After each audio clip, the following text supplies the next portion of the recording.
हालाणी में ईद उल अज़हा जे मौके ते मालपीड़ी जी रौनकूं उरूज ते पहुची वियूं आहिनि। ईद उल अज़हा जे मौके ते असां हर माण्हू समेत संदन जानवरनि ऐं ट्रांसपोर्ट जे मालिकनि ताईं रसाई करे मालपीड़ी अंदरि समूरी बुनियादी सहूलियतूं ऐं संदन लाइ आसानियूं पैदा कंदा आहियूं। अहिड़नि ख़्यालनि जो इज़हार हालाणी शहर में लॻंदड़ तमामु वॾी मालपीड़ी जे मैनेजर मुरीद हुसैन सोलंकी मीडिया सां ॻाल्हाईंदे कयो। हिन चयो त हालाणी मालपीड़ी में हज़ारे जानवर आंदा वञनि था ऐं कराची, हैदराबाद, बहावरपुर, लाहौर समेत मुख़्तलिफ़ इलाइक़नि खां वापारी माल ख़रीद करण लाइ हिते ईंदा आहिनि।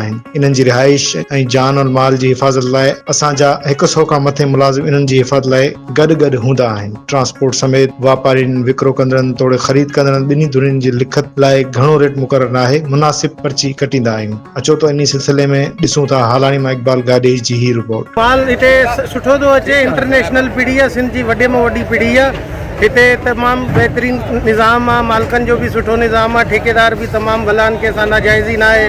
ग़रीब अमीर हिते हिकु जहिड़ो ई आहे, कंहिंसां को फ़र्क़ु नथो कयो वञे। माल सुठो अचे थो, अॻिते बि अला भली कंदो। माल रक़म वॾी थी वई आहे, भाॻियुनि खे बि पोयों महांगो थो मिले, ओड़े हिसाब सां हू बि ओड़े रक़म सां खपाइनि था पंहिंजो। ऐं जेको आहे सो लिखाई ते माण्हू रड़ियूं कनि था, हिन ते का बि अहिड़ी लिखाई जी या कंहिं बि का ॻाल्हि जी हिते न आहे, हिते को इशू न आहे अहिड़ो को। कासे में खाऊं 8 ढोक खणी आऊं, कुछ खता कुछ अजीब जगहों बची आ, वे टे के खपायूं न।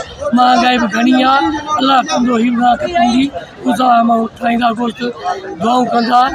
ॾाढी सुठी आहे, अल्लाह पाक कंदो अजान खे रोज़ी थींदी, उन अल्लाह पाक रोज़ी ॾींदो। ॻऊं भली आहे, बहरहाल ॻऊं सुठी आहे। बाक़ी इहो दाणो बचो आहे, 17 दाणा में हिकिड़ो दाणो बचो। हमेशा हम यहीं आते हैं, भैंसों के लिए भी यहीं आते हैं, हमारे स्लेटर के लिए भी यहीं आते हैं। उसके अलावा भी कुर्बानी के माल के लिए आए। बहुत अच्छी मंडी है, अच्छा काम होता है, अच्छा रोज़गार होता है। और पिछले हफ्ते भी हमें सही सौदे मिले। महंगाई तो है, लेकिन वो गोश्त ही महंगा है, तो वज़न के हिसाब से व्यापारी को देगा, जाहिर सी बात है। लेकिन सही है, अल्लाह का शुक्र है, माल मिल रहा है, अभी भी मिल रहा है। इधर कैसे हैं हालात? सही है, बेहतर है, अल्लाह का शुक्र है। हालात भी सिक्योर है, कोई छीनम छट्टी नहीं है, कोई चोरी चकारी नहीं है, माशाल्लाह से सिक्योरिटी पूरी है, इंसान सेफ है। अमाउंट भी लेके आए तो कोई डर नहीं है, अपना गाड़ी में आए, अपना बस में आए, ईजी होके आए, ईजी होके परचेजिंग करे और घर चले।